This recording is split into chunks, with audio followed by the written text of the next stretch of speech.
एक बार फिर से आपका स्वागत है। टीम इंडिया के हेड कोच राहुल द्रविड़ की प्रतिक्रिया। टीम ने मेरे लिए ये ट्रॉफी जीतना संभव बनाया। भाग्यशाली हूं जो टीम को कोचिंग देने का मौका मिला। खिलाड़ी के तौर पर मैं भाग्यशाली नहीं था। ये एक शानदार एहसास है, शानदार यात्रा रही है।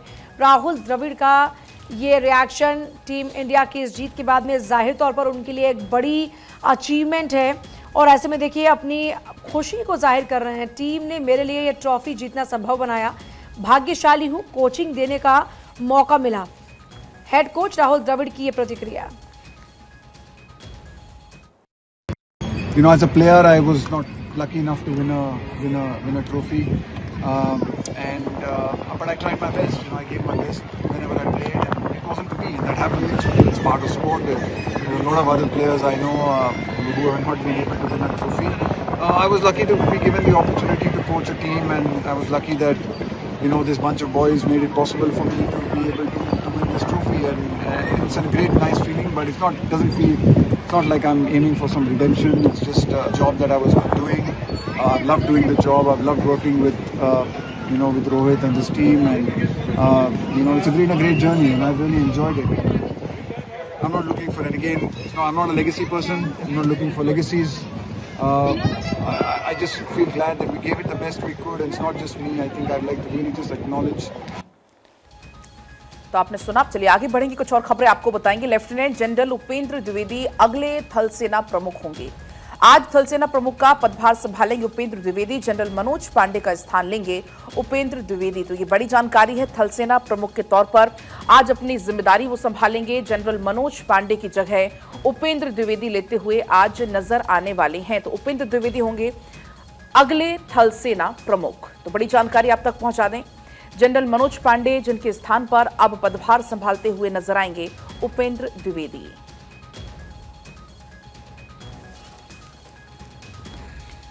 बढ़ते हैं आगे और आज संघ प्रमुख मोहन भागवत का वाराणसी दौरा। काशी विश्वनाथ मंदिर में दर्शन पूजन करेंगे और वाराणसी के बाद गाजीपुर जाएंगे मोहन भागवत।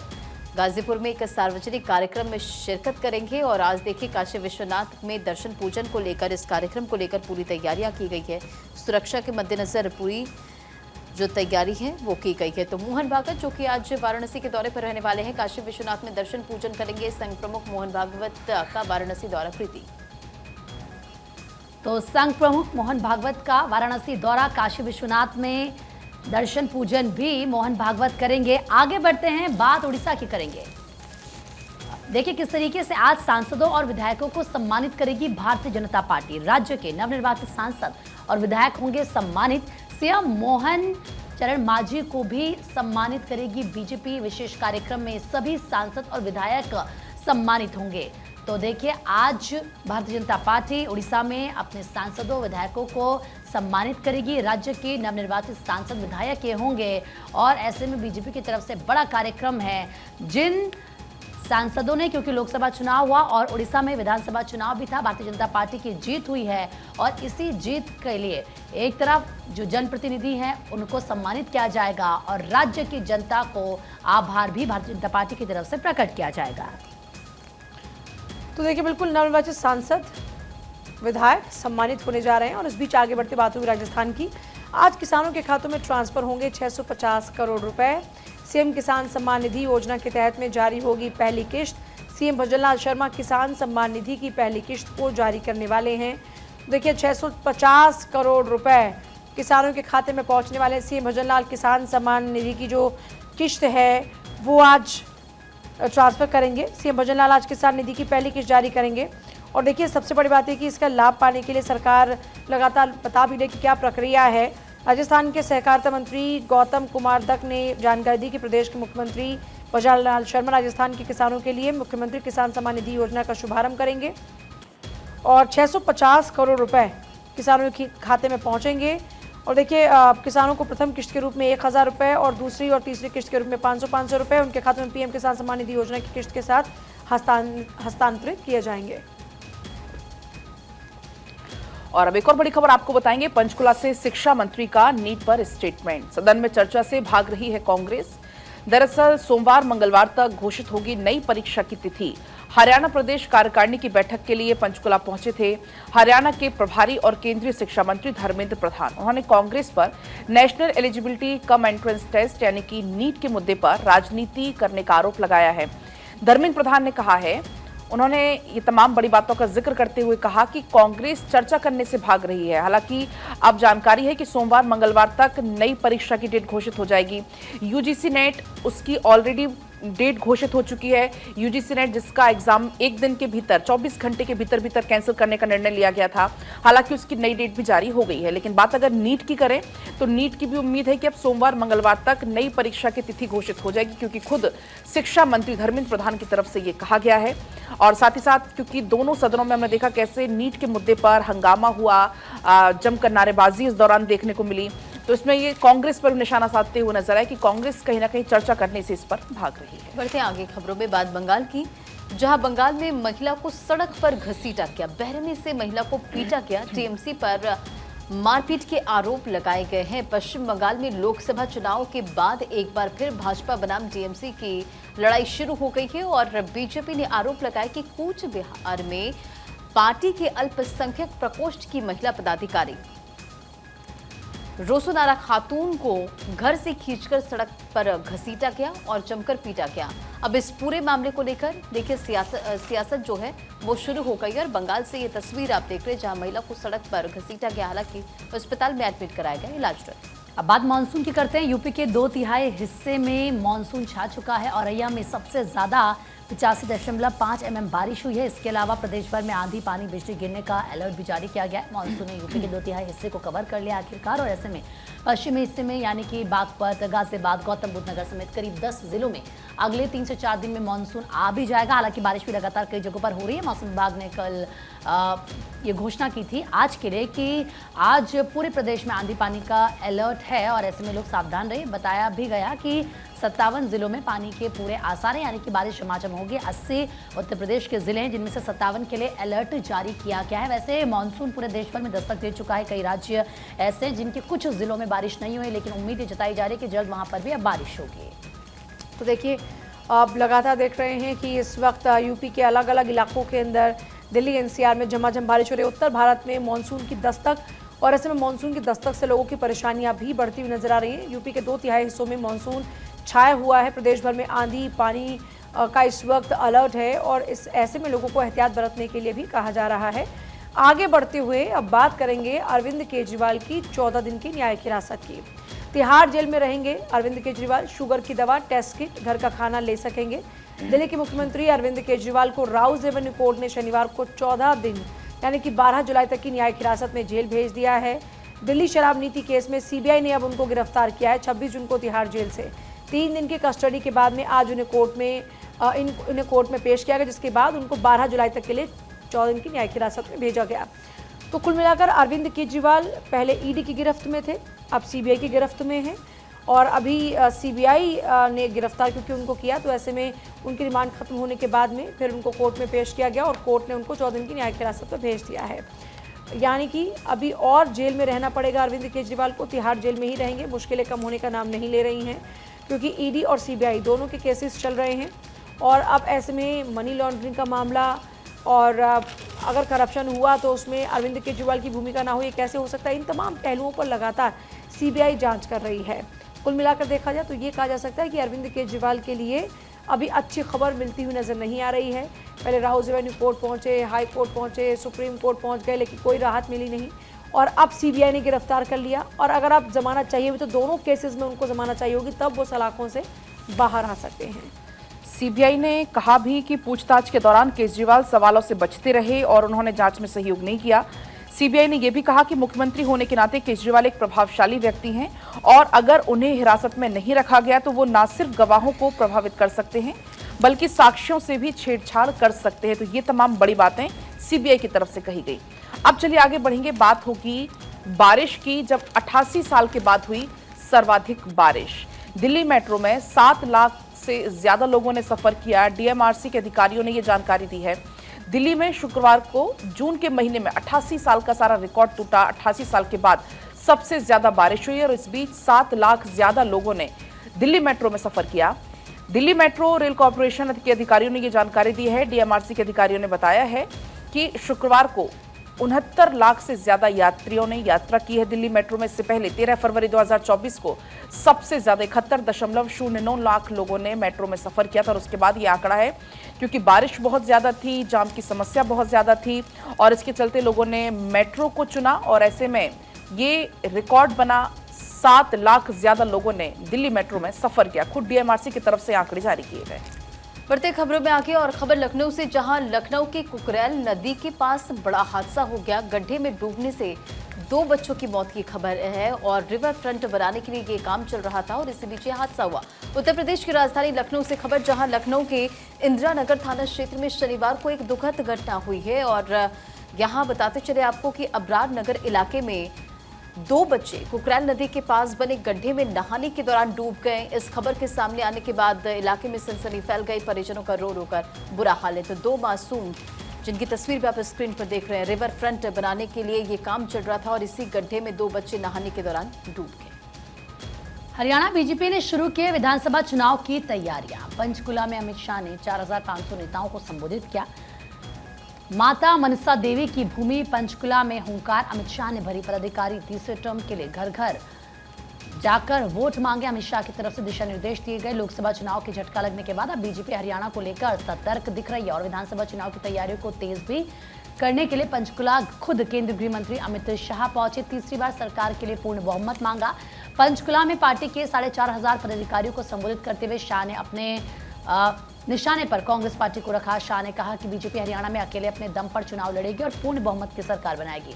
कांग्रेस नेताओं पर भी तंज कसते हुए अमित शाह ने कहा कि सोनिया की आंखों का तारा यानी कि राहुल गांधी और हुड्डा साहब का सितारा दीपेंद्र हुड्डा अब हरियाणा में तारा सितारा नहीं चलेगा। उन्होंने कार्यकर्ताओं से कहा कि हरियाणा में 2/3 बहुमत से जीतना है और इसके लिए आप घर घर जाकर लोगों से वोट मांगे। एक बार फिर से भारतीय जनता पार्टी की सरकार बने, ये सुनिश्चित हो। तो देखिए, हरियाणा की राजनीति बहुत ही दिलचस्प इसलिए भी इस वक्त नजर आ रही है क्योंकि जिस तरीके से पिछली बार के चुनाव की अगर बात करते हैं 2019 के विधानसभा चुनाव की, तो किसी भी पार्टी को बहुमत नहीं मिला। ऐसे में जेजेपी के साथ जाकर बीजेपी को सरकार बनानी पड़ी और इस बार साफ साफ इंस्ट्रक्शंस हैं अमित शाह के कि इस बार जीत हासिल करनी है, बड़ी जीत हासिल करनी है। और अभी हाल ही में आपको याद होगा कि एक बड़ा फेरबदल भी किया गया। हरियाणा का सीएम चेहरा बदल दिया गया। मनोहर लाल केंद्र की पॉलिटिक्स में आ गए और नायब सिंह सैनी को मुख्यमंत्री के लिए चुना गया और मुख्यमंत्री के तौर पर अब वो जिम्मेदारी संभाल रहे हैं। जानकारी ये भी है कि लगातार विधानसभा चुनाव के लिए काफ़ी मेहनत करते हुए नजर आ रहे हैं। गृहमंत्री अमित शाह ने नेताओं को संबोधित किया। पंचकुला में दरअसल जब ये बैठक हुई तो वहाँ पर खास तौर पर साफ साफ इंस्ट्रक्शंस दिए गए कैसे बीजेपी की जीत को सुनिश्चित करना है। देखिए, एक हकीकत ये भी रही कि 2014 से पहले अगर बीजेपी की बात करते हैं तो बीजेपी वहाँ पर एक ऐसी पार्टी रही जो 2, 4, 5 इतने ही विधायक ले पाए। लेकिन 2014 से बदलाव हुआ। 2014 में चाहे लोकसभा कॉन्स्टिट्यूएंसीज की बात करें, वहाँ पर बीजेपी को पहले जीत हासिल होती है। फिर 2019 में तो एकदम 10 की 10। फिर हाँ, इस बार थोड़ा लॉस हुआ तो जाहिर तौर पर जो लॉस हुआ है उसकी भरपाई करने की दिशा में कदम बढ़ाए जा रहे हैं कि विधानसभा चुनाव में इतना बहुमत हो कि एक बार स्ट्रांगली कमबैक किया जाए। और अब चलिए आगे बढ़ेंगे। बात केदारनाथ धाम की होगी, जहां पर श्रद्धालुओं का सैलाब लगातार उमड़ रहा है और अब तक 10 लाख लोगों ने दर्शन कर लिए हैं। पंच केदारों में भी काफी ज्यादा भीड़ हो रही है। उत्तराखंड में स्थित बाबा केदारनाथ धाम, जिनके दर्शन के लिए जनसैलाब उमड़ रहा है। मानसून के दस्तक देने के साथ भी हजारों की संख्या में भक्त रोजाना यहां पर पहुंच रहे हैं। 10 मई से शुरू हुई यात्रा और अब तक 10 लाख से ज्यादा श्रद्धालु दर्शन कर चुके हैं। पिछले साल की अपेक्षा इस बार बाबा की यात्रा देर से शुरू हुई है और इसके बाद भी भक्तों की संख्या में कोई कमी दर्ज नहीं हुई। पहले दिन से ही आस्था का सैलाब केदारपुरी में देखने को मिल रहा है। रिपोर्ट के मुताबिक आपको बता दें कि कपाट खुलने के पहले 20,000 से ज्यादा श्रद्धालु इसका साक्षी बने हैं। एक तरफ जहां बाबा बर्फानी के दर्शन, अमरनाथ यात्रा जिसकी शुरुआत कल से हो चुकी है। पहले जत्थे ने कल सुबह 10 बजे के आसपास बाबा बर्फानी के दर्शन किए और वहां पर भी हर साल से ज्यादा इस बार श्रद्धालुओं के पहुंचने की उम्मीद है। और दूसरी तरफ बाबा केदारनाथ धाम की बात करें तो अब तक 10 लाख से ज्यादा श्रद्धालु दर्शन कर चुके हैं। बढ़ते खबरों में आके बात बदले हुए मौसम के मिजाज की। मौसम विभाग की तरफ से अलर्ट जारी किया गया और 5 दिन के लिए आपको बताते चले कि अलर्ट जारी किया गया है। यूपी, दिल्ली, पूर्वोत्तर में भारी बारिश की चेतावनी और भारत मौसम विज्ञान विभाग यानी कि IMD ने अगले 4 दिन से उत्तर पश्चिम और पूर्वोत्तर भारत में भारी से बहुत भारी बारिश का पूर्वानुमान जारी किया है। तो देखिए, मौसम विभाग की तरफ से अलर्ट जारी किया गया है और मौसम विभाग ने कहा कि वर्तमान में कम दबाव का क्षेत्र उत्तर पश्चिम बंगाल की खाड़ी के ऊपर स्थित है, जो उत्तरी उड़ीसा पश्चिम बंगाल तटों के करीब है। आगे बढ़ते हैं, बात कुछ और अहम खबरों की करेंगे। 7th पे कमीशन की बात करें, कर्मचारियों और पेंशनर्स को मिलेगा एरियर, यानी कि उनके लिए गुड न्यूज़ है। 18 महीने का एरियर मिलेगा। पीएम मोदी को मिला है प्रपोजल और ऐसे में केंद्र सरकार के कर्मचारियों और पेंशनर्स को कोरोना महामारी के दौरान 18 महीने का महंगाई भत्ता, डीए और महंगाई राहत यानी कि डीआर नहीं मिला था। सरकार ने जनवरी 2020 से जून 2021 तक 18 महीने के लिए डीए और डीआर का भुगतान रोक दिया था। अब कर्मचारियों और पेंशनर्स द्वारा लगातार इसके भुगतान की मांग की जा रही है। इससे 1 करोड़ से अधिक कर्मचारियों और पेंशनर्स को फायदा होगा। तो वहीं joint consultative machinery for central government employees यानी कि JCMCGV की अगर बात करें तो देखिए किस तरीके से जो काउंसिल के सेक्रेटरी हैं शिव गोपाल मिश्रा ने इस बारे में प्रधानमंत्री नरेंद्र मोदी के एक पत्र लिखकर कर्मचारियों और पेंशनर्स को 18 महीने का डीए और डीआर देने का आग्रह किया है। और अब जाहिर सी बात है, इन कर्मचारियों को और जो पेंशनर्स हैं उन्हें पैसा मिलेगा, तो इन सभी के लिए सुबह सुबह गुड न्यूज़। देखिए, 7th पे कमीशन जो कि जाहिर तौर पर कर्मचारियों के लिए एक बहुत बड़ी खुशखबरी है। आगे बढ़ती बात होगी गुजरात प्रशासन की। के कैलाशनाथन ने अलविदा कह दिया है। सीएम के मुख्य प्रधान सचिव को दी गई भव्य विदाई। लगातार 11 साल तक संविदा सेवा प्रदान की गई। सीएम भूपेंद्र पटेल ने सोशल मीडिया पर इस बात की जानकारी दी। प्रधानमंत्री मोदी के सबसे विश्वस्त अफसरों में शामिल के कैलाशनाथ क्या आप केंद्र में किसी जिम्मेदारी को संभालते हुए नजर आएंगे या फिर वो किसी राज्य के गवर्नर बन जाएंगे? गुजरात की पॉलिटिक्स जो इस वक्त है वो लगातार सभी हलकों में चर्चा का विषय भी है, इसलिए क्योंकि 2013 से लगातार एक्सटेंशन के जरिए मुख्यमंत्री कार्यालय में जमे के कैलाशनाथन का विस्तारित कार्यकाल भी पूरा हो चुका है। केंद्र सरकार ने उनकी आगे की भूमिका के बारे में कोई ऐलान भी नहीं किया। ऐसे में अटकलें लग रही हैं कि प्रधानमंत्री मोदी के बेहद करीबी अफसरों में शामिल के कैलाशनाथन को क्या कोई नई जिम्मेदारी मिलने वाली है, क्योंकि गुजरात में उन्हें एक्सटेंशन ना मिलने के कारण विदाई के तौर पर देखा जा रहा है। के कैलाशनाथ की गिनती गुजरात के सबसे ताकतवर अफसरों में होती थी। उन्हें पावर कॉरिडोर में के नाम से जाना जाता है। के कैलाशनाथन की गुजरात के मुख्यमंत्री कार्यालय में साल 2006 में एंट्री हुई। तब से वो मुख्यमंत्री कार्यालय में ताकतवर अफसर थे, लेकिन अब उनकी विदाई हो चुकी है। और अब चलिए आगे बढ़ेंगे। चीन से स्टील का आयात 5 साल के अब टॉप पर पहुंच गया है। घरेलू स्टील इंडस्ट्री ने गंभीर चिंता इस पर जताई है। चीन से आयात पर कस्टम ड्यूटी बढ़ाने की मांग है मोदी सरकार की। देश को आत्मनिर्भर बनाने की कोशिश के बाद भी चीन का आयात लगातार चीन से जो है आयात बढ़ते जा रहा है। खासकर चीन से स्टील के आयात में हाल ही में काफी ज्यादा बढ़ोतरी देखने को मिली है। मार्च में समाप्त हुए, आपको बता दें, वित्तीय वर्ष में भारत स्टील का नेट इंपोर्टर बन गया है। ये ट्रेंड नए फाइनेंशियल ईयर में भी जारी नजर आ रहा है। सरकारी आंकड़ों के मुताबिक अप्रैल और मई में चीन से फिनिश्ड स्टील का इंपोर्ट 5 साल का उत्तम स्तर पर पहुंच चुका है। रॉयटर्स की एक रिपोर्ट के मुताबिक घरेलू स्टील इंडस्ट्री ने इस पर चिंता जताई है। उसके बाद मोदी सरकार एक्शन मोड में है। सोर्सेज के मुताबिक चीन से सस्ते आयात से निपटने के लिए स्टील और इंडस्ट्री मिनिस्ट्रीज से भी बातचीत फिलहाल चल रही है। बढ़ती खबरों में आगे और दुनिया के टॉप 10 एयरलाइंस में जापान का जलवा बरकरार है। इसमें अमेरिका, भारत और चीन की एक कंपनी भी नहीं है और खाड़ी देशों की 2 एयरलाइंस को इसमें जगह मिली है। दुनिया की टॉप 10 एयरलाइंस की लिस्ट में अमेरिका, भारत और चीन की एक भी एयरलाइंस शामिल नहीं है और स्काई ट्रैक्स के मुताबिक 2024 की टॉप 10 एयरलाइंस में जापान की 2 एयरलाइंस को जगह मिली है और इसमें कतर, सिंगापुर, यूएई और हांगकांग, तुर्की, ताइवान, फ्रांस, स्विट्जरलैंड की एक एयरलाइन शामिल है। इस लिस्ट में सबसे ऊपर कतर एयरलाइन शामिल है और सिंगापुर एयरलाइंस भी इसमें शामिल है। तीसरे नंबर पर यूएई की एयरलाइन एमिरेट्स है। इसके अलावा जापान की ANA ऑल निप्पॉन चौथे और हांगकांग की कैथे 5वें नंबर पर है। और देखिए एयरलाइंस इस लिस्ट में 6ठे नंबर पर है। टर्किश एयरलाइन की बात करें 7वें, ताइवान की EVA एयर 8वें, फ्रांस की एयर फ्रांस 9वें और स्विट्जरलैंड की स्विस इंटरनेशनल एयरलाइंस 10वें नंबर पर है। फैक्ट फाइल में आज बात होगी हूल दिवस की। 30 जून को हूल क्रांति दिवस मनाया जाता है। अंग्रेजों के खिलाफ लड़ने वाले आदिवासियों की शौर्य गाथा। संथाली भाषा में हूल का अर्थ होता है क्रांति। 30 जून 1855 को सिद्धों को राजा घोषित किया गया। 10,000 लोगों की सभा में राजा घोषित किया गया। झारखंड के आदिवासियों ने अंग्रेजों के खिलाफ विद्रोह किया। 400 गांव के 50,000 से ज्यादा लोगों ने जंग का ऐलान किया। आदिवासियों ने परंपरागत शस्त्र से इस विद्रोह में हिस्सा लिया। अंग्रेजी सेना बुरी तरह से घबरा गई। आदिवासियों को रोका।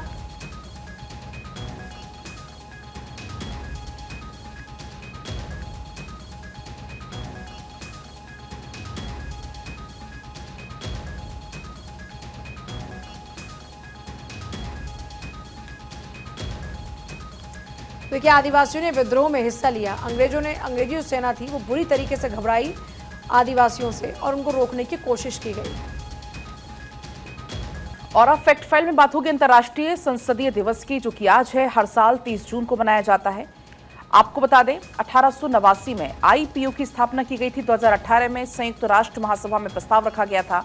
उसी दिन अंतर्राष्ट्रीय संसदीय दिवस की शुरुआत हुई थी। अंतर्राष्ट्रीय संसदीयता दिवस के उद्देश्य हैं स्वमूल्यांकन का संचालन करना, महिलाओं और युवा संसदियों के प्रतिनिधित्व को बढ़ाना, नई तकनीक को अनुकूल बनाना, पारदर्शिता और जवाबदेही में सुधार करना। तो ये इसके उद्देश्य हैं और हर साल 30 जून को मनाया जाता है अंतर्राष्ट्रीय संसदीयता दिवस, जो कि आज मनाया जा रहा है। महिलाओं और युवाओं का प्रतिनिधित्व बढ़े, नई तकनीकों को अनुकूल बनाना, तो ये इसका उद्देश्य है।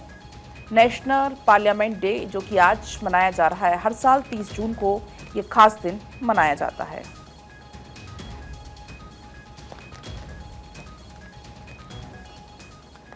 रवि अग्रवाल अभी बोर्ड में सदस्य प्रबंधन के पद पर कार्यरत हैं। इनकी सेवानिवृत्ति इसी साल सितंबर में होनी है, लेकिन वो अगले साल 30 जून तक अपने पद पर बने रहेंगे। सीबीडीटी आयकर विभाग की सर्वोच्च नीति निर्माता हैं। सीबीडीटी में एक चेयरमैन के अलावा 6 सदस्य हो सकते हैं। बोर्ड में अन्य सेवारत सदस्य प्रज्ञा सहाय सक्सेना, HBS गिल, प्रवीण कुमार, संजय कुमार वर्मा हैं।